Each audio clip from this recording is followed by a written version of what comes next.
주일 예배 오신 여러분을 주님의 이름으로 환영합니다. 제가 지난주 주일에는 창립주일을 맞이해서 저희 교회 사무실 주차장에서 드라이브 트루 투게더라는 행사를 가졌습니다. 많은 성도분들께서 이렇게 오셨는데 너무나도 반갑고 그리운 얼굴들을 뵙게 돼서 너무나도 기쁘고 감사한 시간이었습니다. 제가 아이들을 위한 구두백도 많이 준비를 했었는데 나중에는 구두백이 다 동이 나서 이제 주지 못한 아이들까지도 있을 정도로 많은 성도분들께서 찾아와 주셨습니다. 이 그리운 마음, 그리고 반가운 마음들을 우리가 온라인 예배를 드리고 있는 이 시간에도 우리가 계속해서 간직하길 원하고요. 그래서 나중에 우리가 함께 예배 드릴 때 그 마음을 서로 나눌 수 있는 우리 모든 성도님들 되시기를 주님의 이름으로 축복합니다. 모두 다 그 가정에서 다들 일어나셔서 사도신경으로 우리 오늘 예배를 시작하겠습니다. 전능하사 천지를 만드신 하나님 아버지를 내가 믿사오며 그 외아들 우리 주 예수 그리스도를 믿사오니 이는 성령으로 잉태하사 동정녀 마리아에게 나시고 본디오 빌라도에게 고난을 받으사 십자가에 못 박혀 죽으시고 장사한 지 사흘 만에 죽은 자 가운데서 다시 살아나시며 하늘에 오르사 전능하신 하나님 우편에 앉아 계시다가 저리로서 산 자와 죽은 자를 심판하러 오시리라. 성령을 믿사오며 거룩한 공회와 성도가 서로 교통하는 것과 죄를 사하여 주시는 것과 몸이 다시 사는 것과 영원히 사는 것을 믿사옵나이다. 아멘. 살아계신 아버지 하나님, 오늘도 우리의 마음마다 다 하나님을 향해서 열려지는 이 시간 되게 하여 주셔서 주의 음성 듣게 하여 주옵시고 주의 말씀 가운데 우리 심령에 깨어나는 은혜의 예배가 되게 하여 주옵소서. 막힌 마음이 있다면 열려지게 하여 주옵시고 두렵고 눌려진 마음들이 있다면 자유함을 얻는 이 시간 되게 하여 주옵시고 하나님을 바라보고자 하는 그 약한 마음들이 있다면 강하게 반석 위에 설 수 있는 오늘 예배되게 하여 주시사 주님을 찬양하는 우리의 목소리가 하나님을 향하여 울려 퍼지는 오늘 이 시간 되게 하여 주옵소서. 감사드리오며 예수님의 이름으로 기도하옵나이다. 아멘.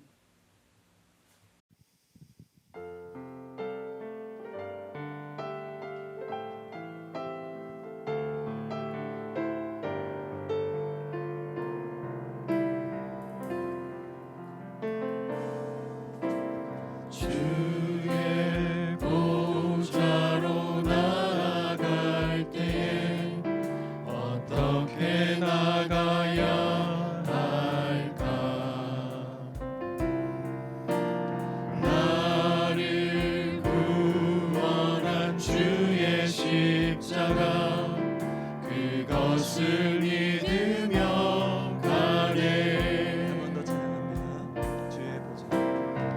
주의 보좌로 나아갈 때에 어떻게 나가야 할까?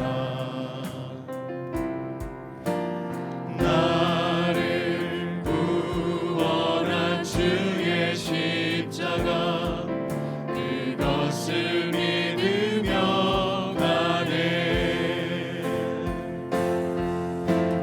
자격 없는 내 힘이 아니 오직 예수님의 보혈로 자격 없는 내 힘이 아니 오직 예수님의 보혈로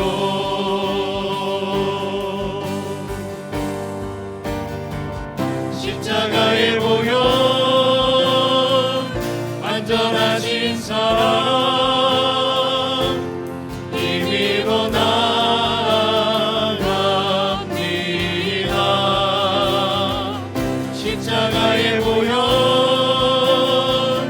완전하신 사랑 힘입어 예배합니다.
십자가에 보여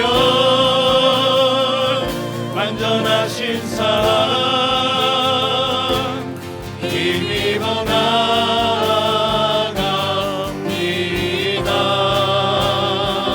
십자가에 보여 완전하신 사랑 힘입어 예배합니다.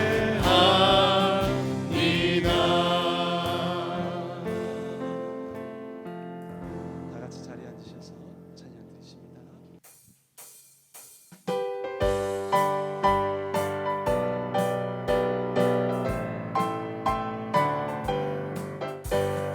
내 영혼 편히 쉴 곳과 음량 잃어도 안정한 보급 폭풍까지도 다스리시는 주의 영원한 팔을 지혜 주의 영원하신 팔 함께하사 항상 나를 붙드시니 어느 곳에 가든지 요동하지 않음을 주의 팔을 의지함이라. 세상 친구들 나를 버려도 예수 늘 함께 동행함으로 주의 은혜가 충만하리니 주의 영원한 팔 의지해 주의 영원하신 팔 함께하사 항상 나를 붙드시니 곳에 가든지 요동하지 않음을 주의 팔을 의지함이다. 나의 믿음이 연약해져도 미리 예비한 힘을 주시며 위태할 때도 안보하시는 주의 영원한 팔 의지해 주의 영원하신 팔 함께하사 항상 나를 붙드시니 어느 곳에 가든지 요동하지 않음을 주의 팔을 의지함이라. 눈치 못한 것 주께 없으니 나의 일생을 주께 맡기며 나의 모든 짐 대신 지시는 주의 영원한 팔 의지해 주의 영원하신 팔 함께하사 항상 나를 붙드시니 어느 곳에 가든지 요동하지 않음을 주의 팔을 의지함이라. 주의 영원하신 팔 함께하사 항상 나를 붙드시니 어느 곳에 가든지 요동하지 않음을 주의 팔을 의지함이라.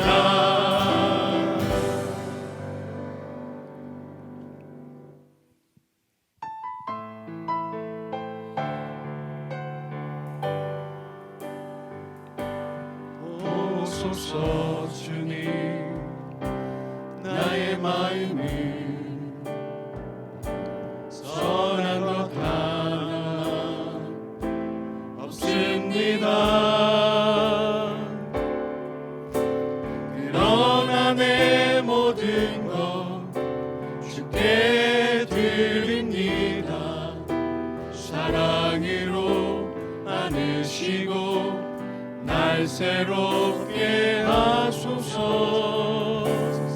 오소서 주님 나의 마음을 선한 것 하나 없습니다. 그러나 내 모든 것 주께 드립니다. 사랑으로 안으시고 날 새롭게 하소서. 주님 마음 내게 주소서. 내 아버지 주님 마음 내게 주소서.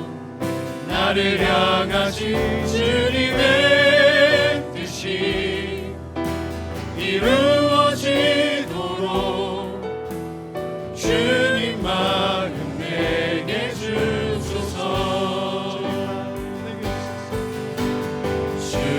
마음 내게 주소서. 내 아버지 주님 마음 내게 주소서.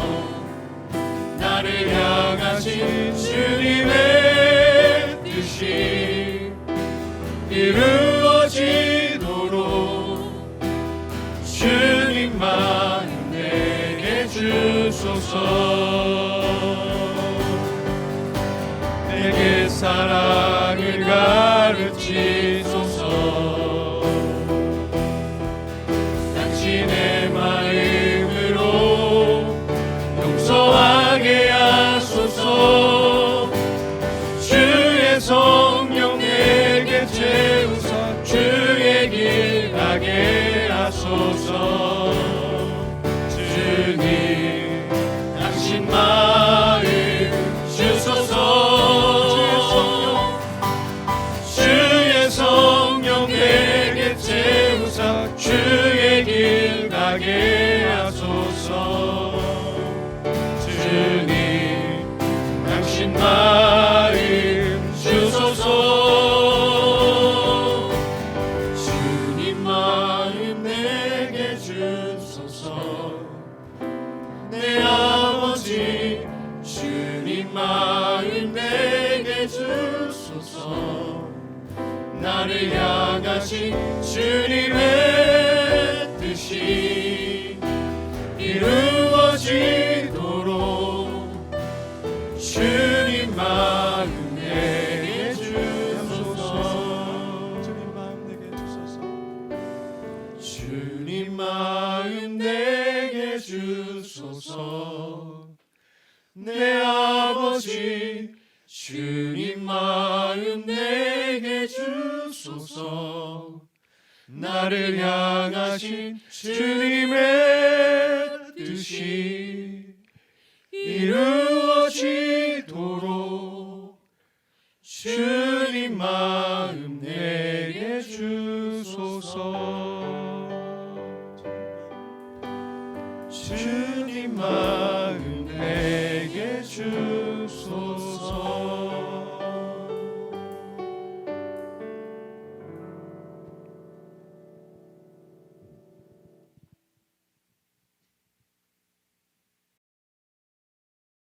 그러므로 우리가 믿음으로 의롭다 하심을 받았으니 우리 주 예수 그리스도로 말미암아 하나님과 화평을 누리자.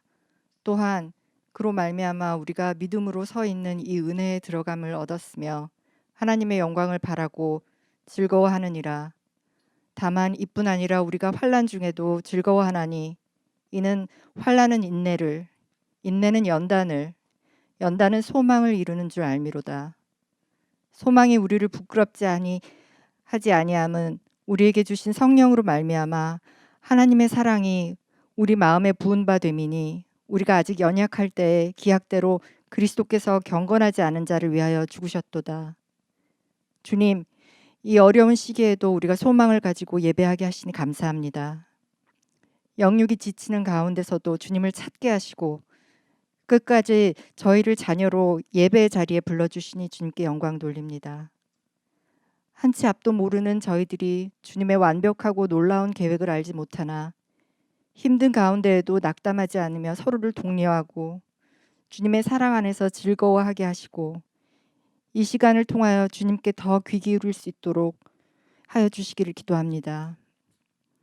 함께 모여 예배드리지 못하는 가운데 양들을 위하여 늘 기도하는 장경훈 목사님과 부목사님들, 전도사님들과도 함께 하셔서 눈물로 간구하는 그들의 기도를 듣고 응답하여 주시길 간절히 기도합니다. 또한 우리 은혜의 교회와 함께하는 선교사님들과 특히 형제교회인 이란교회 아라시 목사님도 기억하여 위로해 주시고 행하시는 사역에 주님의 능력을 부어주시길 간절히 기도합니다. 우리의 모든 것이 시험받는 이때에 성도가 믿음으로 서로를 세우고 사랑으로 위로하고 용서하여 세상과 구별된 삶을 살게 하시며 가정 속에서도 상처가 치유되고 화평이 찾아드는 시간으로 사용되기를 간구합니다. 특별히 각 가정의 자녀들을 한 명 한 명 기억해 주시고 붙들어 주셔서 사자굴에서도 담대히 기도하던 다니엘처럼 세상 속에서 살아가게 하시고 요셉처럼 담장을 넘어 뻗은 나무같이 축복의 근원이 되게 하여 주시기를 간절히 바랍니다. 매주 이 예배를 위하여 준비하는 손길을 기억해 주시고 셀원들을 위하여 헌신하는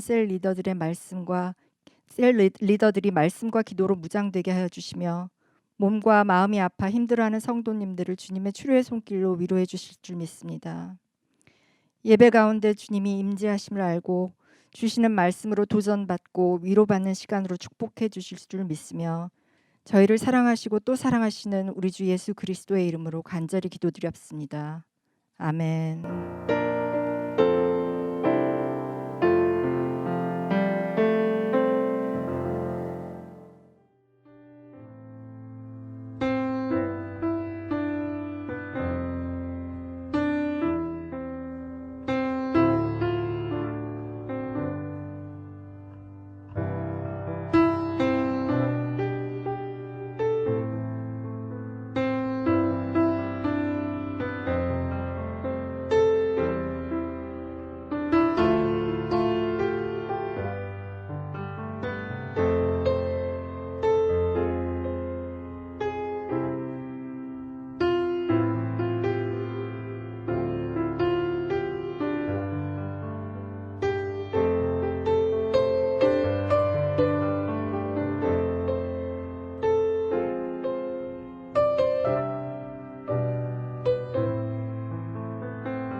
교회 소식 전해드리겠습니다.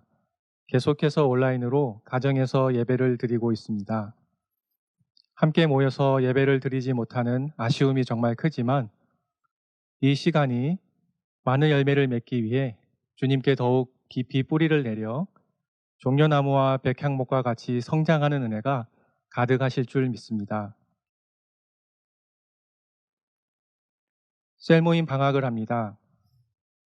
7월, 8월 여름 2달 동안 정기적으로 갔던 온라인 셀 모임은 방학을 하고 9월부터 다시 모임을 시작하도록 하겠습니다.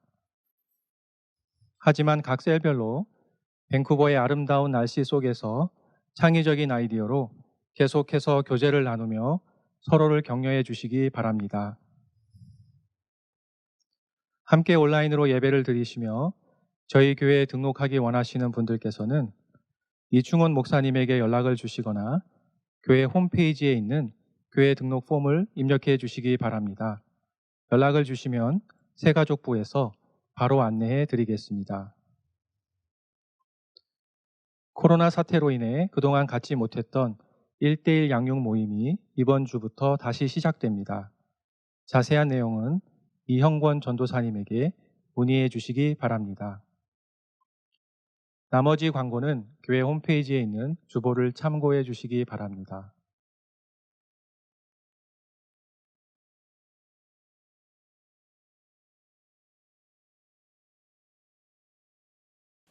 하나님 감사합니다. 우리에게 하나님을 생각할 수 있는 마음 주시고 우리 삶의 감사의 제목들을 또 아버지 하나님께 올려드릴 수 있는 정성 들인 예물을 주님 앞에 올려드리게 하시니 감사합니다. 이번 한 주간도 주의 은혜 가운데 살아가는 기쁨과 감사가 우리의 가정마다 우리 일터에서 넘쳐지게 하여 주시길 원하고 그 청지기의 마음으로 살아가는 우리의 삶 가운데 주의 공급하심과 주의 보호하심으로 함께하여 주시는 은혜의 한 주 축복의 평생이 될 수 있도록 주여 인도하여 주옵소서. 주신 분도 주님이시오. 우리가 찬양 드릴 분도 주님이신 것을 고백하오며 예수님의 이름으로 기도하옵나이다. 아멘.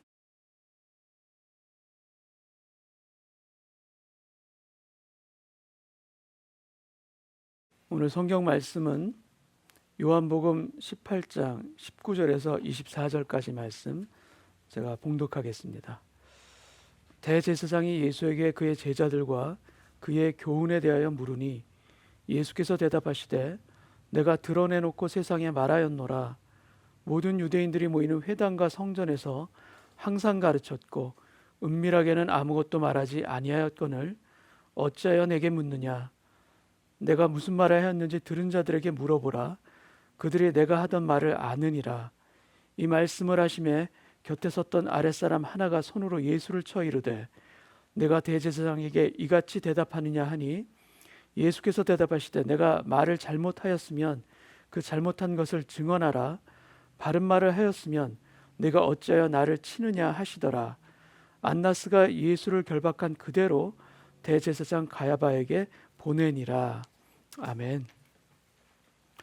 요한복음 18장은 십자가 사건에서 예수님이 붙잡히시고 재판을 받는 과정을 기록하고 있습니다. 그리고 이 18장에 등장하는 주요 인물은 예수님 외에 베드로가 있고 그다음에 대제사장 안나스 그리고 빌라도 총독입니다. 근데 사도 요한은 이 요한복음을 통해서 예수님을 중심으로 두 인물을 교차하면서 이 요한복음 18장을 기록해 주고 있습니다. 마치 드라마의 어떤 기법처럼 주인공을 비춰주는 화면이 이 두 사람 사이에 교차하면서 요한복음을 기록해 주고 있는 것입니다. 베드로, 그다음에 대제사장 안나스의 집, 그리고 그 집에 들어온 베드로, 그리고 다시 안나스의 신문, 그리고 또다시 베드로와 닭울음 소리, 이 순서대로 요한복음 18장은 기록되어 있습니다. 바로 대제사장 안나스와 베드로 이 두 사람을 예수님을 중심으로 인해서 두 사람을 교대로 비춰주고 있는 그러한 기록입니다. 한 사람은 주님을 사랑하는 제자이고 다른 한 사람은 주님을 미워하는 대제사장입니다. 한 사람은 주님이 걱정돼서 몰래 따라왔고 다른 한 사람은 어떻게 하든지 이 주님을 죽이려고 하는 사람입니다. 두 사람은 신분도 다르고 직책도 다르지만 그러나 이 두 사람은 다 어찌 보면 하나님의 종입니다.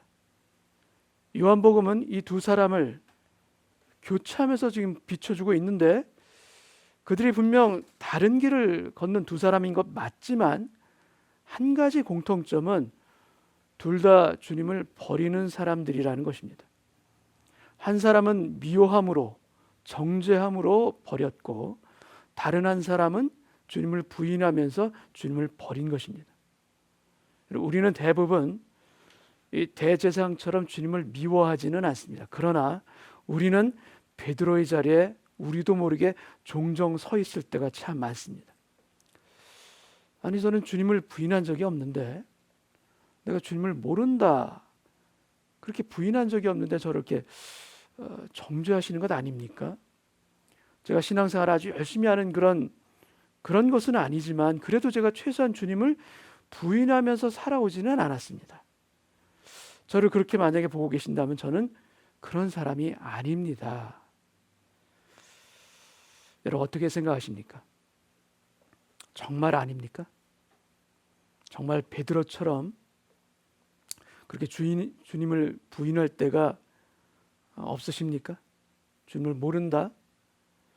나는 주님을 모른다. 이렇게 우리는 입술로 부인하지는 않죠. 그러나 삶에서 그 주님을 마치 없는 존재처럼 부인하고 우리가 살아가면서 주님을 모른 척 외면한 적, 그런 적은 없으십니까? 그리고 유혹의 순간에, 그 순간에 눈을 감고 주님을 부인한 적 없으십니까? 육신의 정욕으로, 안목의 정욕으로 인해서 그 순간만큼은 주님을 부인한 적 정말로 없으십니까? 우리는 안나스처럼 주님을 이렇게 미워하면서 정죄하지는 않습니다. 그러나 우리는 베드로처럼 부인할 때가 분명히 있습니다. 순간적으로 주님을 부인합니다. 주님이 분명 살아계신 것을 우리는 알고 있습니다.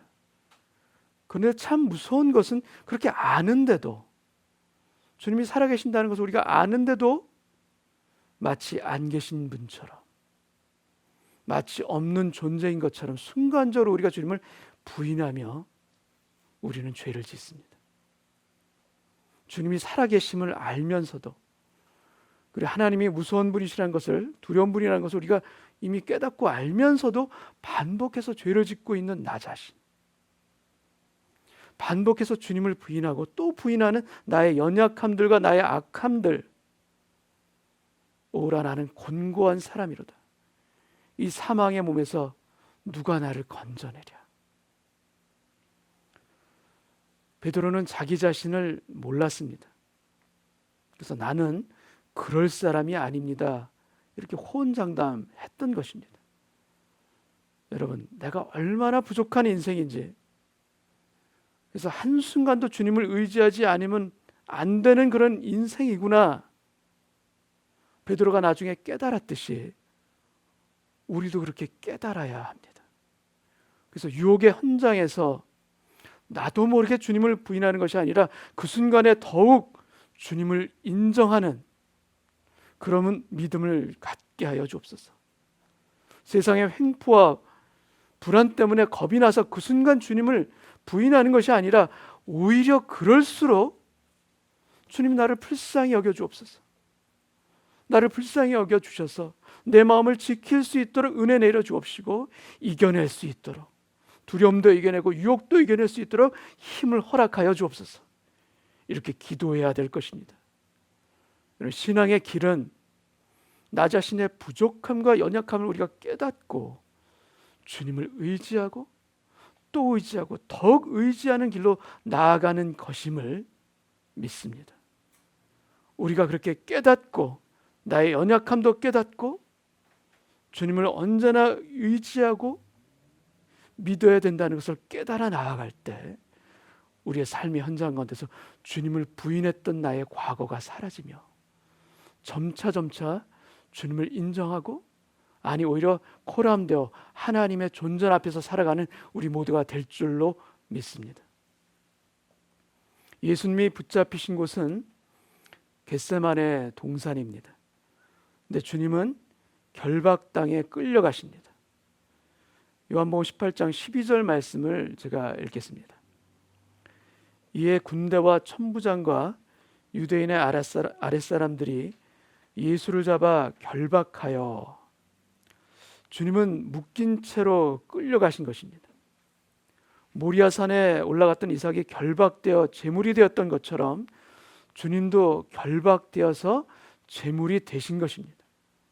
근데 이삭에게는 뿔이 걸린 순양이 준비되어 있었지만 예수님께는 예비된 순양이 없습니다.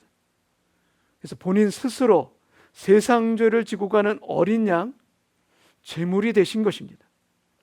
그래서 주님을 묶은 것은 밧줄이 아닙니다.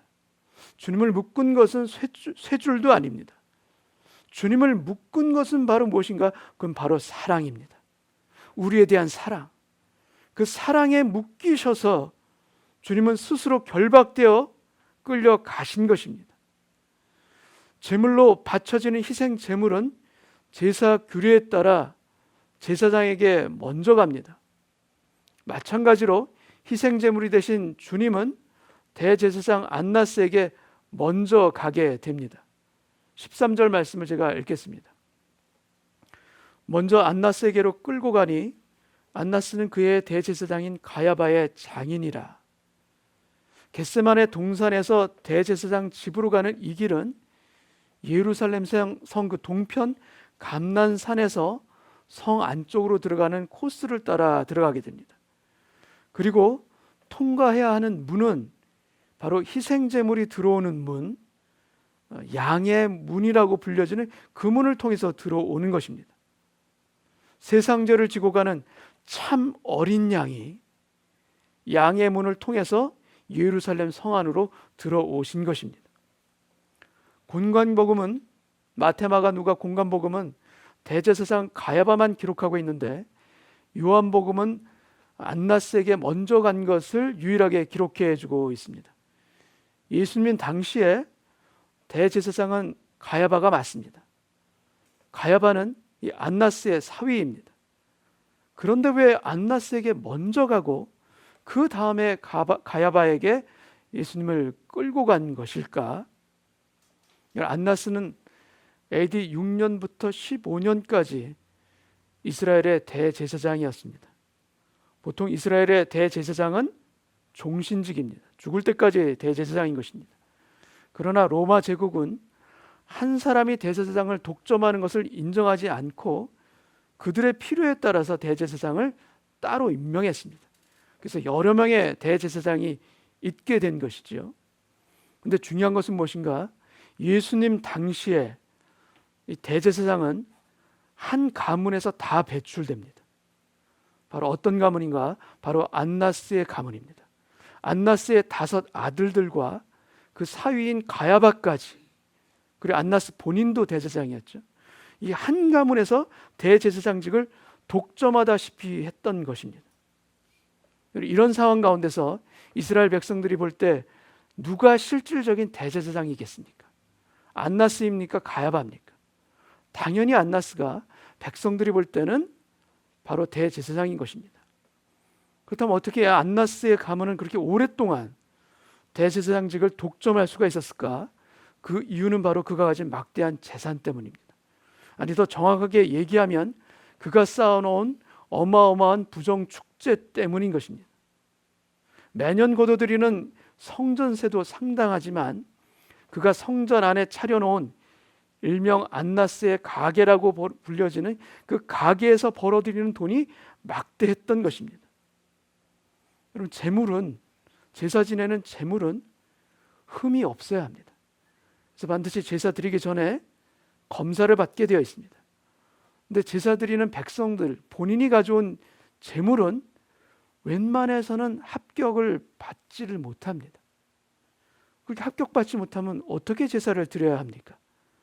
근데 걱정할 필요가 없습니다. 왜냐하면 바로 옆에 이미 합격된, 공인된 재물들이 준비되어 있기 때문입니다. 어디에? 바로 이 안나스의 가게에, 거기에서 사면 됩니다. 근데 그 가격이 얼마인가? 성전 밖에서 거래되는 재물보다 10배, 최소한 10배, 20배 정도 비싼 가격에 사야만 하는 것입니다. 그리고 성전에 드리는 헌금은 로마 제국이 사용하는 화폐로 드릴 수가 없습니다. 왜냐하면 그것은 부정한 돈이기 때문입니다. 그래서 반드시 지정된 돈으로 환전을 해야만 헌금을 드릴 수가 있습니다. 이 환전소가 어디에 있겠습니까? 바로 이 성전 안에 있는 안나스의 가게 안에. 환전 수수료가 어마어마합니다. 그래서 이스라엘의 탈무드에도 이 안나스의 가문 이야기가 나옵니다. 화 있을진저 안나스 가문이여. 매우 악명 높은 그런 대제사장이었던 것을 우리는 알게 됩니다. 주님은 공생애 중에 화를 내셨던 적이 몇 번 있으십니다. 그 대표적인 사례가 바로 성전에서 장사하는 사람들에게 화를 내셨던 것이죠. 양과 소를 쫓으시고 돈 바꾸는 그 상을 주님은 뒤엎으셨습니다. 너희는 내 아버지의 기도하는 집으로 강도의 구려를 만드는도다. 왜 주님이 이렇게 화를 내셨는지 이해가 되시죠? 그리고 안나스는 왜 그렇게 예수님을 미워하고 죽이려고 했는가? 이것도 이해가 되시죠?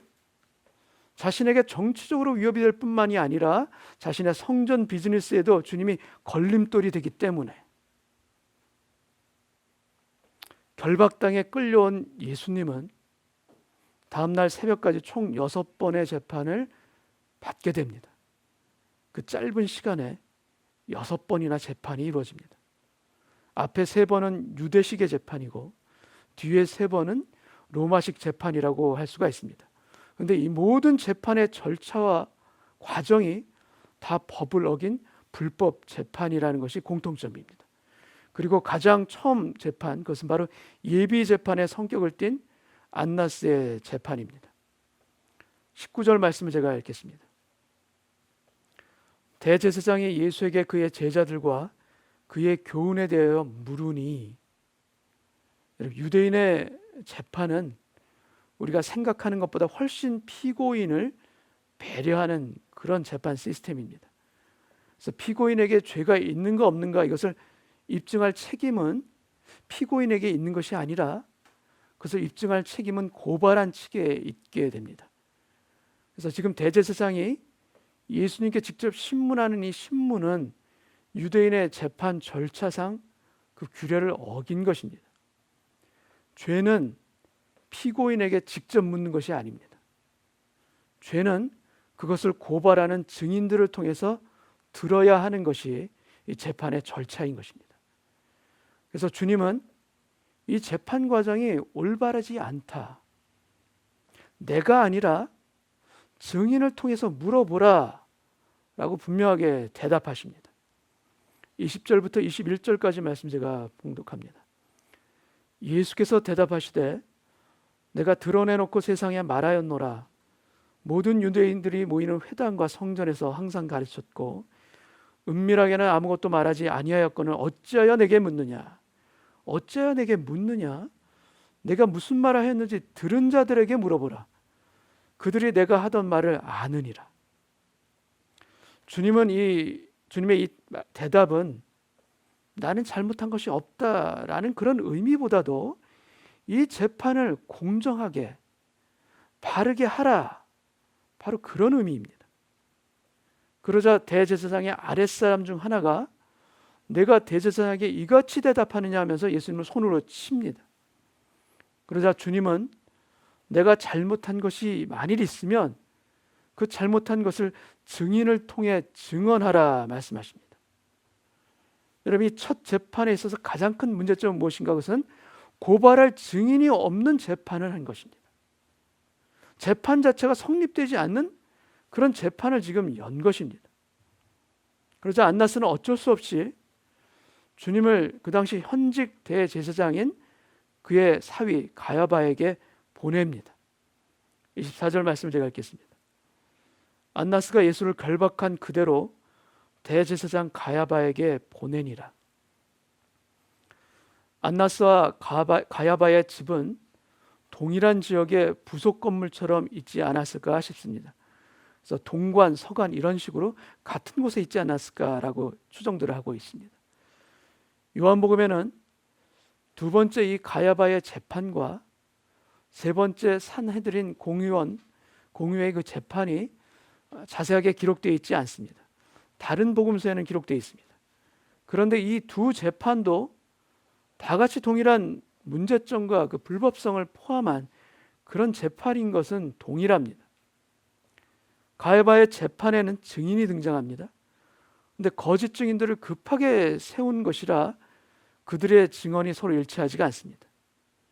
그러자 답답하게 느꼈는지 가야바가 또 규례를 어기고 직접 질문합니다. 근데 그의 질문이 아주 매우 영리한 질문입니다. 내가 하나님의 아들 그리스도인지 우리에게 말하라. 그러자 그 대답이 마태복음 26장 64절에 나옵니다. 제가 읽겠습니다. 예수께서 이르시되 네가 말하였느니라. 그러나 내가 너에게 이르노니 이후에 인자가 권능의 우편에 앉아 있는 것과 하늘 구름을 타고 오는 것을 너희가 보리라. 그러자 가야바가 옷을 찢으면서 우리가 어찌 더 증인을 요구하리요? 증인이 필요 없다. 너희는 지금 이 신성모독하는 것을 들었느냐? 그리고 만장일치로 예수님에게 사형을 선고하고 새벽녘에 주님을 빌라도에게 끌고 와서 그에게 넘깁니다. 율법에 정한 유대인의 재판은 아침 제사와 저녁 제사 드리는 그 시간 사이 낮에 행하도록 되어 있습니다. 근데 이 세 번 모든 재판이 다 밤에 이루어진 재판입니다. 그리고 사형과 같은 중형은 한 날에 같은 날에 판결할 수 없도록 되어 있습니다. 혹시라도 피고인에게 잘못 판결한 것은 없는지 다시 숙고하고 확인하기 위해서 반드시 퇴정했다가 다음날 다시 모여서 판결하도록 되어 있습니다. 그리고 다음날 그 재판관은 아무것도 먹지도 않고 마시지도 않고 금식하면서 겸비한 마음으로 판결을 준비하고 내리게 되어 있습니다. 근데 예수님의 재판은 그 하룻밤 사이에 사형 판결까지 다 내려집니다. 그리고 참 특이한 제도이지만 이러한 경우 산헤드린 공회의의 판결은 만장일치가 되어서는 안 됩니다. 혹 군중심리나 감정에 의해서 판결이 쏠릴 수 있다는 것을 감안해서 만장일치를 인정하지 않는 것입니다. 예수님의 재판은 재판 절차가 아예 없거나 또는 원시적이고 야만적인 그런 재판 시스템 하에서 이루어진 재판이 결코 아닙니다. 오히려 세심하고 배려가 깊고 자비로운 유대식 재판 시스템 하에서 이루어진 재판입니다. 그런데 왜 이러한 최악의 불법적인 재판이 이루어졌는가? 이런 문제는 제도에 있는 것이 아닙니다. 그 문제는 바로 우리의 부패한 마음 때문입니다. 이 부패한 마음. 이 부패한 마음은 사실 예수를 구원의 주님으로 인정하지 않고 메시아로 인정하지 않으려는 모든 인생에게 동일하게 있는 마음입니다. 이 부패한 본성, 구원받지 않은 우리의 자아는 예수님을 부인합니다. 그리고 오히려 예수님을 재판하려고 합니다. 예수 그리스도가 옳은지 그른지 재판장의 자리에 앉은 사람은 바로 우리 자아이고 우리의 기준과 우리의 판단대로 오히려 주님을 정죄하고 판결을 내리려고 합니다. 안나스만 주님을 재판하는 것이 결코 아닙니다. 우리가 의인을 재판합니다. 우리의 기준을 가지고 우리의 마음대로. 사실 장차 심판하실 분은 누구십니까? 장차 모든 인생은 백보자 심판대 앞 주님 앞에 서야 합니다. 계시록 20장에 기록되어 있듯이 생명책에 그 이름이 기록된 자는 구원을 얻을 것이요 없는 자는 둘째 사망 곧 불못에 던져지더라. 이 땅에 살면서는 마음으로 또 입으로 의인을 재판할지라도 결국 모든 인생은 이 주님의 심판대 앞에 서야 합니다. 세상 지식이 하늘을 찌를 정도로 그렇게 높고 바다처럼 그 사람의 지혜가 넓을지라도 예수 그리스도를 구원의 주님으로 인정하지 않고 그 앞에 무릎 꿇지 않는 인생은 그런 인생이 가진 모든 좋은 생각들은 결국 의인을 재판하는 죄인의 자리로 우리를 인도해 갑니다. 우리의 자는 언제나 재판관의 자리에 앉으려고 하기 때문입니다. 그래서 여러분 우리가 예수님을 믿으면서 나 중심일 수 있습니까? 없습니까? 주님을 믿으면서도 우리가 나 중심으로 살아갈 수 있습니까? 없습니까? 나 중심의 신앙은 언제든 주님께 실망할 수 있습니다. 주님, 저 실망했습니다. 우리의 실망의 고백은 무엇인가? 주님을 우리가 판단하는 것입니다. 주님, 우리가 정도의 차이는 있을지 몰라도 우리의 기준을 가지고 판단하고 정죄하는 것입니다. 근데 주님은 어떠한 분이신가? 그러한 나 중심의 신앙을 고쳐주시는 분, 고쳐주시는 분이 바로 주님이십니다. 우리가 십자가에 매달려 내 대신 피 흘려 돌아가신 그 주님을 우리가 진정으로 바라볼 수 있다면, 그리고 나를 위해 그 억울한 재판까지도 그대로 받아들이시고 도수장에 끌려가는 어린 양처럼 그렇게 걸어가신 주님을 우리가 진정으로 바라볼 수 있다면, 어떻게 우리가 그 피 흘리신 주님 앞에 주님, 저는 주님께 실망했습니다, 어떻게 우리가 이렇게 주님께 실망했습니다라는 고백을 할 수가 있겠습니까? 자녀를 위해서 잠도 못 주무실 만큼 그렇게 희생하고 고생하시는 그런 어머니께, 어머니, 저 어머니께 실망입니다. 작은 일로 인해서 섭섭한 마음이 들어서 그것으로 인해서 우리가 어머니께 실망입니다. 어떻게 우리가 그 어머니의 희생과 그 말할 수 없는 사랑을 우리가 알고 인정할 수 있다면 어떻게 우리가 그렇게 판단할 수가 있겠습니까? 주님 우리를 구원하셨습니다. 근데 우리의 구원은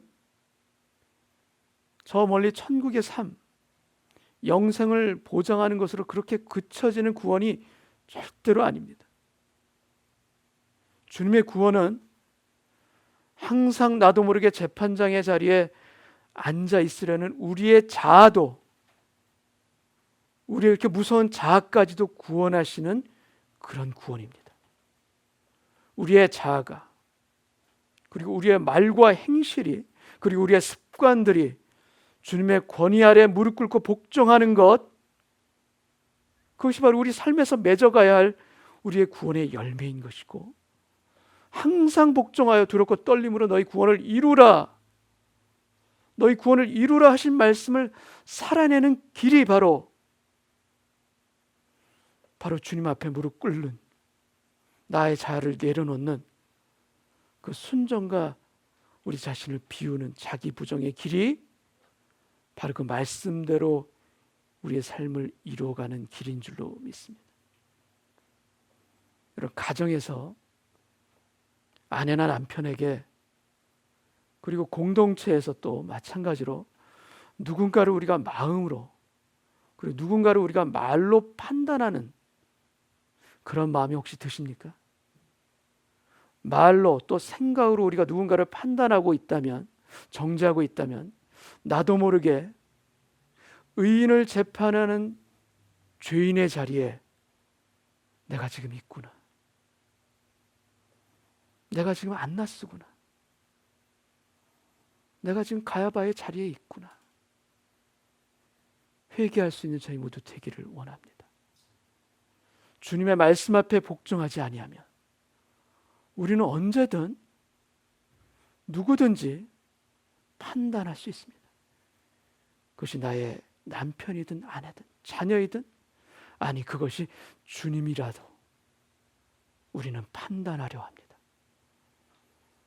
우리가 받은 구원, 사망에서 생명으로 옮겨진 이 구원, 우리가 너무나도 놀랍고 소중한 구원인 거 맞지만, 그 구원 말고도 우리의 삶 가운데서 이루어가야 하는 구원도 반드시 있습니다. 거듭남의 중생의 구원을 우리가 받았다면 그것은 우리의 신앙의 삶의 끝이 아니고 완성이 아니라 새로운 시작이다. 주님 앞에 순종하며 내 인생의 주권자이신 주님 앞에서 더 이상 재판관이 되지 않겠습니다. 그 앞에 무릎 꿇는 주님의 참된 제자로 살아가겠습니다. 다른 영혼들을 오히려 세워주고 격려하고 주님께 인도할 수 있는 그런 삶의 자리로 우리가 살아가기를 원하고, 저의 입술에 축복의 말이 담겨지게 하여 주옵소서. 저의 입술이 누구를 정죄하거나 깎아내리거나 마음을 아프게 하는 그런 말과 행실이 아니라 주님의 말씀을 담아, 구원의 말씀을 담아 힘들어하는 영혼들, 연약한 영혼들을 오히려 세우고 격려하고 함께 일으켜 세워 주님의 축복을 전할 수 있는 입술이 되게 하여 주옵시고, 누구를 정죄하는 재판관이 아니라 저도 주님처럼 억울한 자리에 있다 할지라도, 말도 안 되는 재판을 받는 그 과정 가운데 내가 있다 할지라도 그 가운데서 우리를 향한 주님의 사랑을 그대로 다 드러내신 주님을 본받아 주님의 그 마음과 생각과 뜻을 저를 통해서 흘려보낼 수 있는 주님의 제자로, 하나님의 청지기로 살아갈 수 있는 저희 모두 되게 하여 주옵소서. 죄인이 의인을 재판하는 그 자리에 제가 서지 않기를 원하오니 주여, 저를 쳐서 복종할 수 있는 그 자리까지 엎드릴 수 있는 오늘 이 시간 되게 하여 주옵시고, 엎드릴수록 은혜요, 순종할수록 축복이요, 내가 낮아질수록 우리의 가정을 살리고 우리의 이웃을 살리고 우리의 공동체 하나님의 은혜의 생수가 낮아진 나를 통해서 흘러 들어간다는 것을 잊지 아니하는 저희 모두 되게 하여 주옵소서. 이 기도로 우리 모두가 주님 앞에 무릎 꿇는 오늘 시간 되기를 주님의 이름으로 축원합니다. 함께 같이 기도하겠습니다. 하나님, 우리의 삶의 자리를 다시 돌이켜 보기를 원합니다. 내가 다른 사람을 판단하는 그 자리에 있는 것은 아닌지,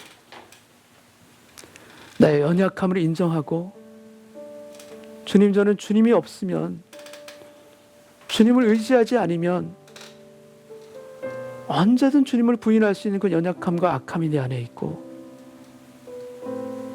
다른 일을 판단하려 하는 재판관이 되려고 하는 그 마음이, 그 본능이 내 안에 있음을 주님 고백합니다. 오늘 말씀 가운데 복종하길 원하고 주님의 무릎 앞에 엎드리기를 원합니다. 주님의 말씀의 권위 앞에 나의 삶을 비춰볼 때마다 나의 교만함을 보게 하시고, 내가 더욱 낮아져야 되겠구나, 내가 더욱 하나님의 말씀을 생수처럼 흘려보내는 통로가 되어야 되겠구나 깨닫고 또 깨닫는 저희들 되게 하여 주시사, 우리의 가정을 살리는 생명의 말이 저희 입술과 생각을 통해서 우리의 가정 가운데도 우리 일터 가운데도 흘려보낼 수 있는 그런 축복된 인생이 되게 하여 주옵소서.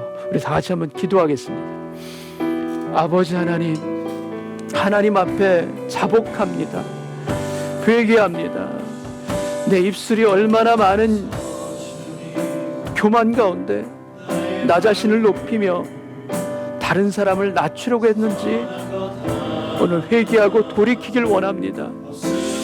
주님, 다른 사람을 판단하는 그 마음이 들 때마다 내 안에 안나스가 있음을 기억하게 하여 주옵시고, 내 안에 가야바가 도사리고 있음을 깨닫게 하여 주셔서, 주여, 주여, 죄인이 되어서 의인을 재판하는 그 자리에 서는 그 크고 무서운 죄를 우리가 깨닫고 돌이킬 수 있도록 주여 도와주옵소서. 그래 주님, 내 삶의 자리들마다 주의 은혜를 담을 수 있는 은혜의 그릇들로 새롭게 빚어지게 하여 주옵시고, 하나님의 말씀의 권위 앞에 엎드릴수록 더욱 낮아질수록 나를 통하여서 우리의 자녀들이, 우리의 남편과 아내가, 우리의 공동체, 우리의 이웃들이 하나님의 말씀으로 격려함을 받고 소생되어지며 영혼들이 세워지는 그런 복의 통로가 된다는 것을 깨닫고 순종으로 그 길을 걸어갈 수 있는 우리 모두 되게 하여 주옵소서. 주님, 내 안에 연약함이 너무나도 많습니다. 순간순간마다 주님을 부인하는 베드로가 내 안에 있음을 고백하옵니다.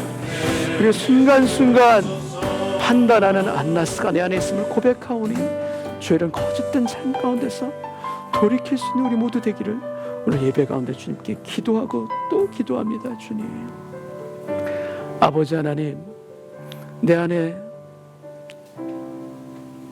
주님을 부인하는 유혹 앞에서 부인하고 세상의 횡포와 두려움 때문에 부인하는 그 연약함과 악함이 내 안에 있음을 고백합니다. 주님이 필요합니다. 주님이 필요합니다. 내 힘으로 살아갈 수 없는 인생임을 고백하며 언제나 주님이 필요하다는 것을, 주님을 믿고 의지해야 된다는 것을 오늘 고백하는 이 예배를 통하여서 주님, 제 마음 가운데 주님을 향한 그 바라봄의 그 고정된 시선이 언제나 흩어지지 아니하는 그런 참된 예배자가 되게 하여 주옵소서. 주님은 제 안에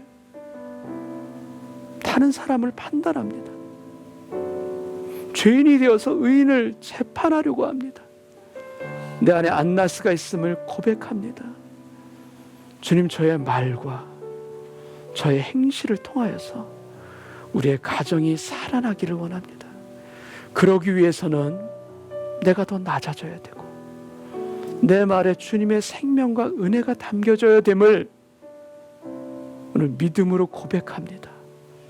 주여, 저의 입술을 축복하여 주옵시고 저의 생각을 바꿔주시사 고쳐주시사 격려하는 말, 은혜의 행실, 연약한 자들을 일으켜 세우는 그런 긍휼한 마음, 주의 말씀의 권위 앞에 복종하여서 그 마음과 생각과 그 입술의 말이 저에게 담겨질 수 있도록 주여 축복하여 주옵소서. 오늘 예배를 통해서 결단하기를 원합니다. 주님, 제 입술이 주님의 입술이 되길 원하고 주님, 저의 손과 발이 주님의 손과 발이 되기를 원합니다. 내 능력으로 할 수 없는 것을 고백합니다. 그러나 주님 앞에 엎드려, 주님 앞에 진실로 엎드려 나를 위해 피 흘려 내 대신 돌아가신 그 주님을 진정으로 바라볼 수 있다면 주님, 저도 할 수 있음을 고백합니다. 오늘 그 주님을 온전함으로 바라보는 저희 모두 되게 하여 주시사 주여, 제 인생이, 제 삶이 다른 영혼들을 세우고 다른 영혼들을 구원하는 구원의 그릇, 은혜의 통로가 될 수 있도록 주여, 오늘 저희 마음을 주장하여 주옵시고 축복하여 주옵소서. 나를 바꿔가시고 나를 인도해 가시는 예수님의 이름으로 기도하옵나이다. 아멘.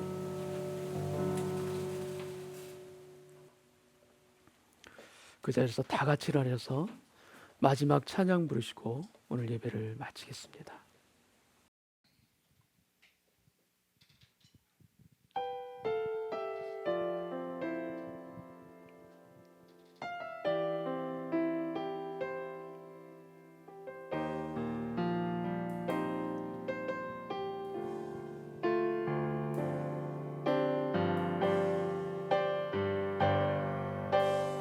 말씀 앞에서 경외함으로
가슴에 손을 얹고 다 같이 기도합니다.